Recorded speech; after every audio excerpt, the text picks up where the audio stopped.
On the front line in Ukraine's east, battle-weary soldiers are skeptical that U.S. sanctions against Moscow and Kiev's appeal for NATO help will deter Russian strongman Vladimir Putin.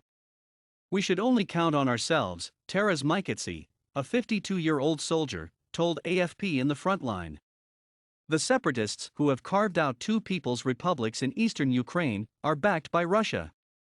"While we are waiting for something to be sent to us, Putin will not wait," added Mykytsey. Yuriy, a 29-year-old senior sergeant based near the town of Shchastya in the neighbouring Lugansk region, struck a similar note, saying he did not expect Western boots on the ground anytime soon. What foreign country would want to send its people to their death? Sanctions and negotiations can, of course, restrain Russia a little, but in general, these negotiations for Putin, it's like throwing sand against the wind, he said. U.S. President Joe Biden has pledged his unwavering support to Zelensky, and Washington this week hit Moscow with new sanctions over U.S. election interference and other hostile activity.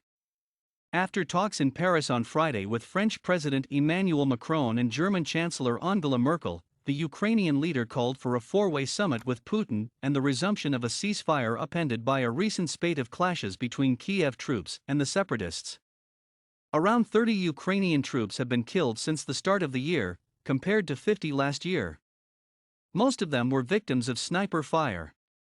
This week, a soldier was killed and two others from our battalion were wounded in an explosion, said 43-year-old Yuriy, speaking to AFP in the trenches near Zaitsev.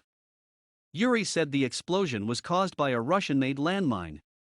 The Ukrainian military accuses Moscow of seeking to provoke a situation that would justify an armed operation.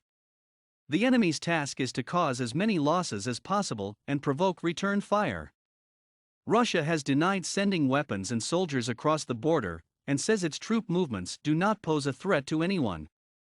"If it were an assault, it would be done more quietly without so much fuss," said Yuriy, the senior sergeant. Mykytsey said Russia's plans were anyone's guess. "Are they preparing for an assault, or are these military exercises?" he said. "Our task is to prevent them from going any further. We have people and there are enough weapons. We are ready for any scenario," said Shchastya. "This is our land, we will defend it."